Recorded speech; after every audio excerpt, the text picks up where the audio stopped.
Fala galera, hoje a gente vai falar de 2 Tessalonicenses, capítulo 2. Eu sou André Maldonado e esse é o canal do JC na Veia.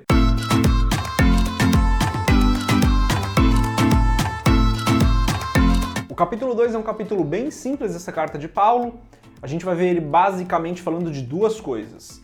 A volta de Cristo, então tirando mais dúvidas em relação à volta de Cristo, e Paulo ali no final do capítulo faz uma oração por aquela igreja. A gente já viu isso também no capítulo 1, vai ver também no capítulo 3 uma outra oração de Paulo por essa igreja. A gente vai falar um pouquinho então desses dois assuntos, mas antes da gente continuar nesse vídeo, se você não é inscrito ou se você não é inscrito no canal, se inscreve, deixa o seu curtir e compartilha esse vídeo com outras pessoas que também querem estudar a palavra. Algumas pessoas acreditam que essa igreja de Tessalônica tinha recebido uma outra carta como se fosse de Paulo, fingindo que era um escrito de Paulo, falando sobre a volta de Cristo, e que isso teria deixado a igreja ainda mais confusa sobre esse assunto.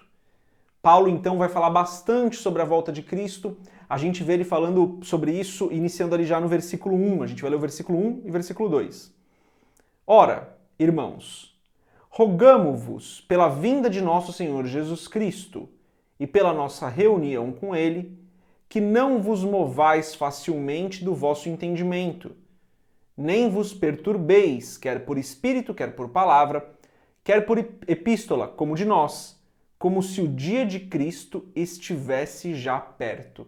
Quando a gente lê esse texto, Paulo falando, olha, não se perturbem, nem se receberem uma epístola como se fosse nossa. Dá a entender aí que sim, talvez eles tenham recebido uma outra carta, como se fosse uma carta de Paulo. Bom, a gente não tem como ter certeza disso, a Bíblia não deixa claro, é o que alguns teólogos e alguns estudiosos vão entender dessa fala de Paulo.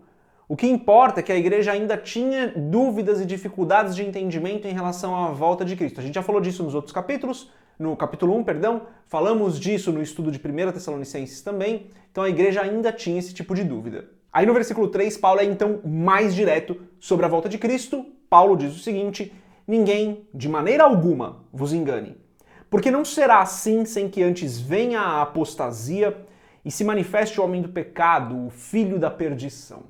E aqui tem gente que gosta de tentar entender quem é o filho da perdição, quem é o homem do pecado, o que é essa apostasia que Paulo está falando?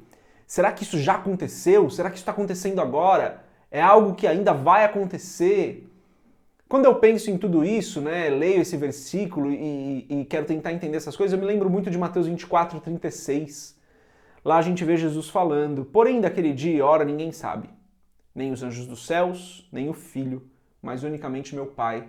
Só Deus sabe quando Cristo irá voltar, quando essas coisas vão acontecer. E se só o Pai sabe, creio que é algo que Ele está guardando para Ele e que nós não precisamos entrar tanto nesse detalhe. Creio que existem coisas mais importantes nesse capítulo para nós nos preocuparmos. Creio que existem princípios mais importantes em relação à volta de Cristo sobre os quais nós devemos meditar. Então, por exemplo, no versículo 42 de Mateus 24, ainda desse mesmo texto de Mateus 24 que eu estou fazendo a referência aqui, está escrito o seguinte: vigiai, pois, porque não sabeis a que hora há de vir o vosso Senhor. É isso, Não sabemos quando o Senhor vem. Paulo disse que antes vai ter a apostasia, o filho da perdição vai se manifestar, algumas coisas vão acontecer, mas a gente não sabe quando isso vai acontecer. A gente não tem essa ciência, isso é algo que pertence somente a Deus. Até lá, então, segundo Mateus 24:42, o que a gente precisa fazer é vigiar, viver uma vida santa, fazer a nossa parte, honrar e glorificar ao Senhor com tudo que nós fazemos, com a nossa fé, com as nossas obras. É isso que nós devemos fazer, viver uma vida santa para o Senhor. Paulo mesmo vai dizer isso no versículo 15, aqui de 2 Tessalonicenses capítulo 2. Ele diz o seguinte no versículo 15: então, irmãos, estai firmes e retende as tradições que vos foram ensinadas, seja por palavra, seja por epístola nossa. Paulo fala, gente, olha, então, o que importa é que vocês estejam firmes, que vocês não vacilem, que vocês não se desviem, que vocês não comecem a trilhar um outro caminho que não seja aquele que o Senhor deseja para as suas vidas. E isso, eu creio fortemente, fala muito conosco. É claro que nós devemos meditar sobre a volta de Cristo, é claro que isso deve ser algo que está nas nossas mentes, que nós pensamos sobre, mas nós não sabemos quando vai acontecer. A própria palavra nos diz isso. Então o nosso papel, e esse é o foco da meditação, na minha opinião, é Cristo vai voltar porque ele vive. Isso já muda tudo. E se ele vai voltar, eu preciso viver uma vida santa, vigiando, andando conforme o Senhor deseja que eu ande, entendendo que ele é o meu Senhor, que a graça dele me alcançou e me livrou do poder do pecado e me tirou de uma vida de pecados para que eu vivesse conforme a vontade dele. Então o que importa é que Cristo vai voltar e até lá, seja hoje, ou seja daqui milhares de anos, o tempo que eu tenho, eu preciso viver servindo ao Senhor em tudo que eu faço. Glorificando a Deus com tudo que eu faço, com tudo que eu falo, com tudo que eu penso. Esse é o nosso objetivo. Paulo diz isso, Jesus diz isso. Olha, gente, vocês não sabem quando Cristo vai voltar, eu não sei. Então, vigiem, estejam firmes, sejam constantes. Acho que esse é o grande ensinamento quando a gente fala da volta de Cristo, né? Não o maior deles é que Cristo vive, isso é maravilhoso, a gente já falou disso em outros estudos. Mas que até lá, então, que nós estejamos sóbrios, firmes e vigilantes. E daí Paulo, nos versículos 16 a 17, ora mais uma vez por essa igreja, e a gente vê o fim desse capítulo, está escrito o seguinte: E o próprio nosso Senhor Jesus Cristo e nosso Deus e Pai, que nos amou e em graça nos deu uma eterna consolação e boa esperança, console o vosso coração e vos conforte em toda boa palavra e obra. Quero destacar 3 pontos dessa oração de Paulo que me chamam a atenção. O primeiro é que ele começa dizendo, né? E o próprio nosso Senhor Jesus Cristo, nosso Deus e Pai, que nos amou e em graça nos deu uma eterna consolação. Paulo começa então glorificando a Deus. Ele reconhece Jesus como o Cristo, ele reconhece Jesus como Senhor, reconhece Deus como Pai e fala da graça. Então Paulo, ele deixa muito claro aqui que está glorificando ao Senhor, reconhecendo, adorando a Deus por quem Deus é. Reconhece Jesus como Cristo, reconhece Jesus como Senhor, reconhece Deus como Pai. Isso está muito relacionado com o que Jesus nos ensinou na oração do Pai Nosso, que as nossas orações devem glorificar a Deus, devem adorar a Deus, louvar a Deus. Jesus começa a oração do Pai Nosso da mesma forma, né? Reconhecendo quem Deus é. Então, creio que isso é algo bom para as nossas orações. Não quero criar aqui nenhuma regra da oração, não é isso. Mas vejo que era algo bem comum. Começar as orações reconhecendo quem Deus é, glorificando ao Senhor. Creio que é um bom ensinamento para a gente. Paulo também nos mostra aqui que ele faz uma oração curta, né? A gente lê a oração em 2 versículos, 2, 3 frases talvez.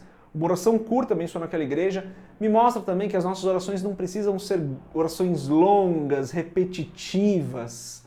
O que importa é que nós oremos. Claro, ore o tempo que você quiser, passe horas orando se você puder, glória a Deus por isso. Só estou dizendo que Paulo faz uma oração breve aqui, mas uma oração muito poderosa também, que eu aprendo muito com essa oração. Então entendo que as nossas orações não precisam ser repetições, orações extremamente longas. Aqui eu também não estou querendo criar regra, tá, gente? Não estou dizendo que você tem que orar pouco, não é isso. Estou falando que só não precisa se cobrar de fazer aquelas orações de 2, 3 horas todos os dias. Se você pode, glória a Deus por isso.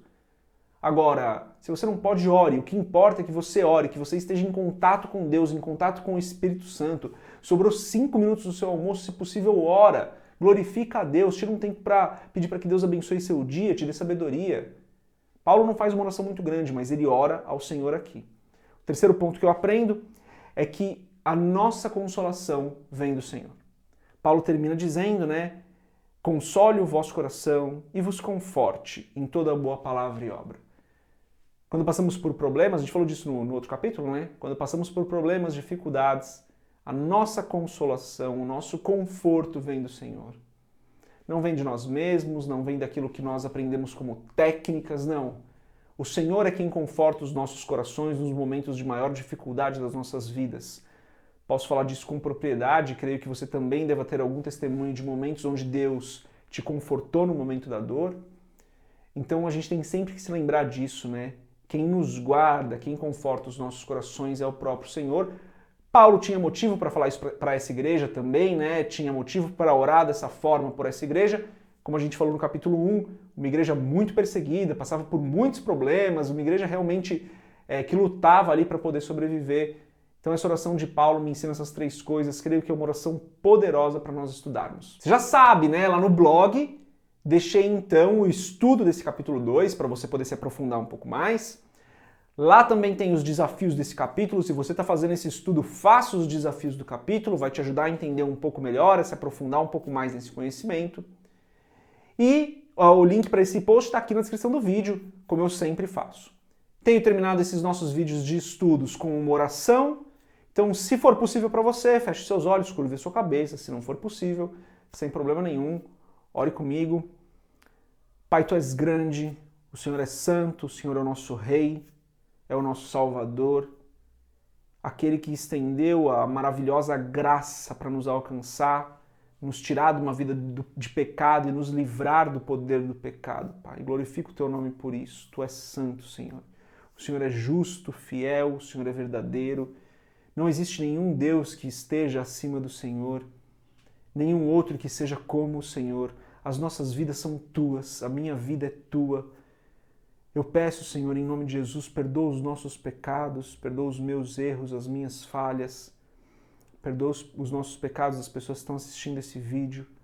Em nome de Jesus eu peço que o Senhor nos abençoe, nos guarde, que o Senhor nos dê sabedoria em todo momento para tomarmos a decisão que mais lhe agrada, a decisão que glorifica o Teu nome, a decisão que faz com que o Teu nome seja engrandecido, Pai. Que nós vivamos nos Teus caminhos e não nos nossos próprios caminhos, reconhecendo sempre que o Senhor é Deus sobre as nossas vidas, é o nosso Senhor, o nosso Criador. Novamente, Senhor, que a nossa vida glorifique o Teu nome, é o que eu peço em nome de Jesus. Peço que o Senhor nos abençoe no entendimento desse estudo do livro de 2 Tessalonicenses, que o Teu Espírito Santo fale comigo, que o Teu Espírito Santo fale com cada pessoa que está assistindo esse vídeo, que está fazendo esse estudo conosco. Em nome de Jesus, que o Senhor direcione no entendimento daquilo que o Senhor deseja que nós aprendamos com a Tua palavra, Pai. É o que eu peço em nome de Jesus. E se você concorda com essa oração, você diz amém. Não se esqueça de você fazer a sua oração, meditar no Espírito Santo em relação a isso que nós temos estudado aqui. Bom, acredito que já estão aparecendo outros 2 vídeos aqui para você assistir. Deus abençoe a sua vida. Paz.